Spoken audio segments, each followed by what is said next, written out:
Assalamualaikum warahmatullahi wabarakatuh.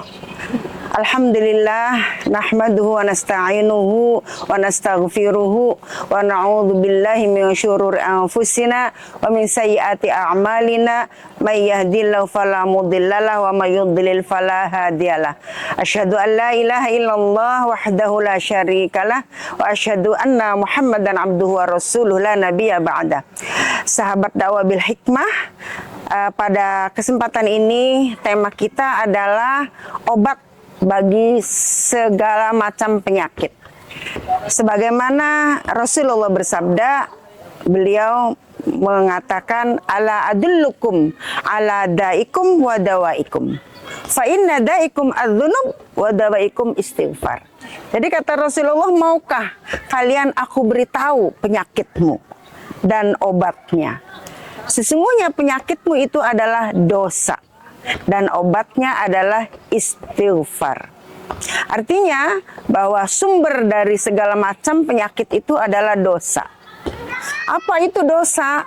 Dosa adalah sesuatu yang apabila kita melakukannya dan kita tahu orang lain mengetahui, maka kita akan menjadi malu.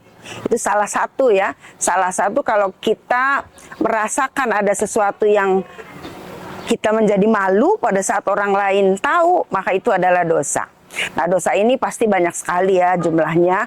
Ada dosa-dosa besar, ada juga dosa-dosa kecil. Kalau dosa-dosa besar itu banyak para ulama ini memiliki kriteria yang berbeda-beda. Ada yang mengatakan 5, ada yang mengatakan 10, ada yang mengatakan 20. Tapi di antara dosa besar itu adalah yang pertama pasti syirik ya. Karena syirik ini tidak bisa diampuni oleh Allah Subhanahu wa taala kecuali dia bertaubat.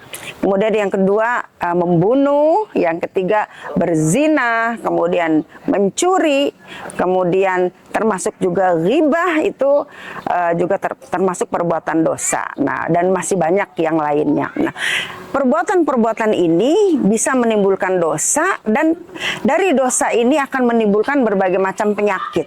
Kenapa kok menimbulkan penyakit? Karena ketika seseorang berbuat dosa, maka dia mungkin akan selalu dibayangi oleh kesalahan dirinya. Sehingga membuat dirinya tidak nyenyak tidur, kemudian juga banyak berpikir, bahkan pikiran-pikiran yang menakutkan bagi dirinya. Oleh karena itu, apa solusinya? Yaitu istighfar. Istighfar ini sesungguhnya bukan hanya mengucapkan kalimat astagfirullah. Karena istighfar itu adalah permohonan ampunan kepada Allah Subhanahu wa taala. Tentu saja untuk memohon ampunan kepada Allah Subhanahu wa taala ini memiliki berbagai macam cara. Di antaranya adalah membaca istighfar tentunya. Kata Rasulullah, Rasulullah sudah mencontohkan kepada kita di dalam sebuah hadis dikatakan bahwa Rasulullah ini setiap hari membaca istighfar 100 kali. Dan di hadis lain dikatakan 70 kali. Rasulullah ini adalah seorang Rasul yang sudah dijamin oleh Allah masuk surga, itu saja masih beristighfar. Sedangkan kita bukan siapa-siapa, kita bukan Rasul, kita juga bukan Nabi, tapi kita adalah manusia biasa yang tentu saja kita tidak bisa lepas dari berbagai macam perbuatan-perbuatan yang bisa menimbulkan dosa. Oleh karenanya, ya minimal kita bisa mengikuti sunnah Rasul, yaitu 100 kali beristighfar di dalam satu hari, satu malam. Syukur-syukur kita bisa lebih dari itu. Karena semakin banyak dosa kita, tentu semakin banyak harus memohon ampun pada Allah Subhanahu wa taala. Yang kedua, ampunan ini tidak cukup dengan istighfar. Apabila kita berbuat dosa, umpamanya dosa kita ini karena melukai hati orang lain, maka kita tidak cukup dengan membaca astagfirullahaladzim. Tetapi kita harus mendatangi orang yang bersangkutan, kemudian meminta maaf, meminta keikhlasan kepada yang bersangkutan. Mohon maaf. Dan insya Allah pemaafan ini membuat kita menjadi tenang. Yang kedua, mungkin ada kita berbuat dosa karena punya hutang kepada orang lain yang sudah lama berlangsung dan mungkin kita dulunya ada niat untuk tidak membayar. Maka ini akan menimbulkan dosa. Maka istighfarnya adalah yang membayar hutang gitu. Ada kisah ini ya, sahabat dakwah bil hikmah. Saya juga sebagai manusia biasa tentu tidak luput dari dosa. Saya punya pengalaman suatu hari saya terkena kista di tahun 2009. Karena kista ini biasanya penyakit perempuan ya. Waktu itu kista saya sudah 8,6 cm diameternya dan dokter menganjurkan saya untuk operasi hari itu. Akan tetapi saya teringat kepada hadis Rasulullah tadi bahwa penyakit itu timbulnya dari dosa. Nah, karena merasa saya yakin ini dosa saya sangat banyak, maka saya harus melakukan treatment atau langkah ya. Bagaimana caranya agar supaya kita ini, saya ini bisa mendapatkan pengampunan dari Allah Subhanahu wa Ta'ala atas dosa-dosa yang saya lakukan. Mulailah saya menemui suami ya. Dengan suami saya minta maaf. Kemudian dengan teman-teman juga minta maaf.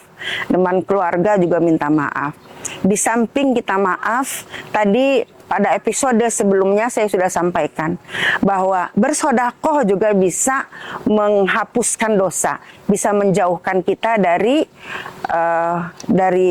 penyakit atau dosa. Jadi yang kedua, di samping istighfar, kalau kita mau sembuh, perbanyak sedekah.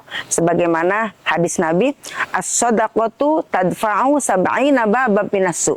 Bahwa sedekah itu bisa menjauhkan kita dari 70 pintu bencana, pintu bahaya. Saya pun melakukan langkah kedua. Barangkali mungkin selama ini sedekah saya terlalu sedikit. Oleh karena itu saya memperbanyak sedekah. Dan yang ketiga, kita berdoa kepada Allah Subhanahu wa Ta'ala, sholat malam, sholat tahajud, dan diikuti dengan doa. Sebagaimana di surat Bani Israel ya, surat Al-Isra itu Allah berfirman, Bismillahirrahmanirrahim, wa minal laili fatahajjad bih nafilatan lak asa ayyab'atsaka rabbuka maqaman mahmuda faqul rabbi adkhilni mudkhala sidqin wa akhrijni mukhraja sidqin waj'al li min ladunka sultanan nasira wa qul ja'al haq wa zahaqal batil innal batila kana zahuqa. Nah, saya juga berdoa yang ketiga. Saya berdoa kepada Allah Subhanahu wa Ta'ala. Saya bilang, ya Allah, bantu hamba-Mu agar bisa membersihkan dosa hamba. Dan alhamdulillah 18 bulan kemudian saya check up, alhamdulillah bersih, 0.